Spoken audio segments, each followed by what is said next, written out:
Tiger fans, let's get you up to date on a wild, wild week, and it's just Thursday. Let's go.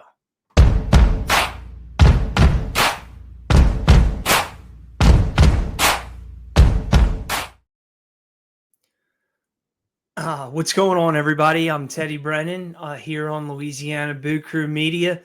Thanks for joining me as always. Proud to have Revel Asphalt Services as our sponsor. Always taking care of you. Give Miller a call, 225-773-3990, 225-773-3990. Best in the business. Going to give you not only are they going to take care of you, they're going to treat you like family. And, tell them Teddy sent you because you may just get a little extra there. So, no, very cool. What a wild time to be a Tiger fan. I mean, just the past 2-3 weeks, you could probably pack into a year. I mean, it's just been insane. And now you still got to find a coach. And that's something we'll talk about in a little bit because there's so much smoke to that. Right now we'll focus just on Frank Wilson. Gave it his all on Saturday night, but at the end of the day, he was outcoached. The Tigers were outplayed. Defense gave it their all. Offense, did what they could, but Alabama was a superior team that night. Frank Wilson is a hell of a coach, and so hopefully he stays on with LSU no matter who the new head coach is. We'll talk about that, but certainly the big debate, and it really got a little spicy tonight. Some news coming out of Frank Wilson's press conference that Garrett Nussmeier has re-injured his abdominal injury that he's infamously sustained in August that nobody knew until about the third or fourth week of the season. So look, I mean, there's been a lot of talk this week about, what's going to be the usage of Michael Van Buren. He came in and, look, he only delivered 3 points, but you could just tell there was a spark on the offense. His ability to scramble, make plays with his feet, just throwing rockets out there. It was a fresh look to see what Michael Van Buren can do. And then, so there's been this debate the past few days about, is he going to burn his red shirt? Because he's already played in 3 games. And so he plays one more. You're allowed to play 4. And so if he plays, more than 4 games, there's three games left. He's going to burn his red shirt. And so, there have been people that have argued for not burning the red shirt, particularly maybe with NIL. And so, those are definitely reasons, but I tend to think that, look, and I agree with Frank Wilson that if you can add value, I know that this is a lost season, okay, but if you can add value to the Tigers in the sense that you can get a couple wins, get some momentum, get away from all this bullshit that's been in the news the past couple weeks, actually win some games, make some plays. I mean, isn't that a novel idea? And Michael Van Buren, I think, gives you the best shot to do that. He wants to do it. Frank Wilson wants to do it. And so, look, it's a selfless act. But at the same time, he's, look, I don't know who the head coach is going to be. But he's going to put some tape on, he's going to put some tape out there. He doesn't have a lot of tape. He's got some Mississippi State tape, but not a lot of LSU tape. And so maybe that's worth the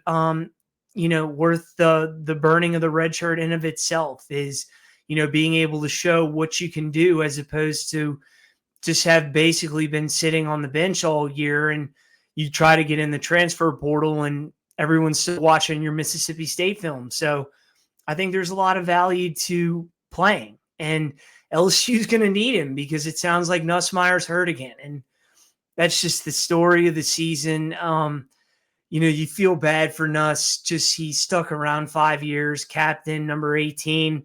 This was his year. And as a lot of us know in life, sometimes you don't get what you want. And hopefully he can heal up and, give it a few more goes here in the 18 in the purple and gold. But if not, he was a hell of a quarterback, certainly. And I think he will make an NFL roster. It's amazing. We were talking about maybe he'd be the number one pick, and now you're asking, would he even make a roster? So crazy how quickly life changes, huh? Couple more injury updates. Whit Weeks is going to be a game time decision. He's given it a go in practice. It seems like he's been doing well, but he hasn't been doing well enough that he's been named probable or good to go. And so I think that just goes to show that this is just taking a long time. And you have to look at the player too. I mean, we live in a player world. I know we pulled for LSU, but what is the value in Whit Weeks continuing to go if he's not going to be 100%? I would love to see him suited up again, but these are the times that we're in. I want him to play. I think he should play. He probably will play because he's that kind of competitor. But you just have to see what's going on. And so game time decision for Whit Weeks. And then Karius Kern, Aaron Anderson will be good to go. They're going to be playing on Saturday. So that's good news. You have your left tackle. You have your best wide receiver. So that's good news on that front. Just been a crazy week. It was a disappointing loss to Alabama for sure. You felt like you had your moments. You felt like you had your opportunities. But just as the season has gone all year, too many penalties, couldn't really run the football, too many field goals. It was tough. And that last sequence definitely was a killer, but you have to like the the aggressiveness because you have an interim coach, basically a season that's in limbo, on the brink. You got to go for that play. But then, Monday morning quarterback says, punt it, take off some time. Alabama goes in. They score in 3 plays, 17-3. That's the ball game. But you felt like you had an opportunity there. And so it's just really tough. Coach Frank, doing what he can do.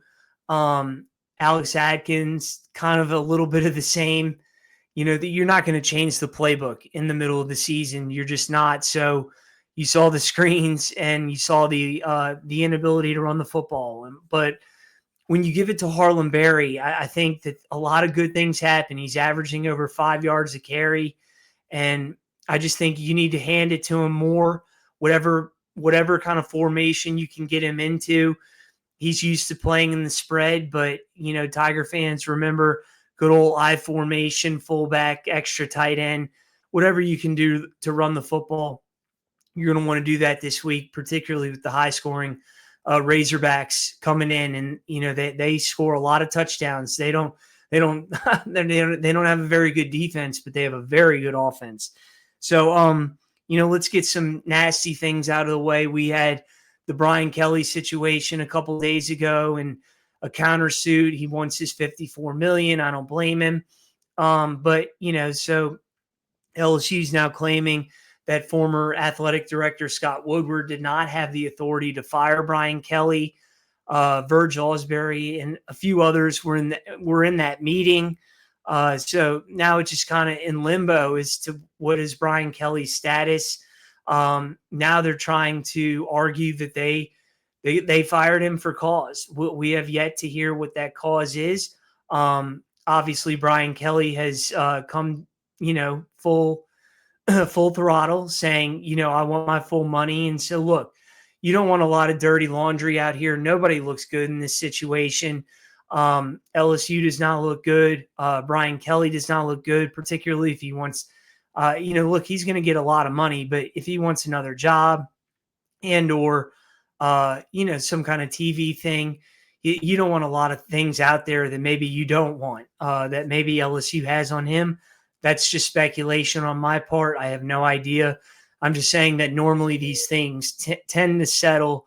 And I think Brian Kelly's going to get a lot of money, and I think LSU is going to walk away. Hopefully we can just move forward from this situation, get that next head coach in.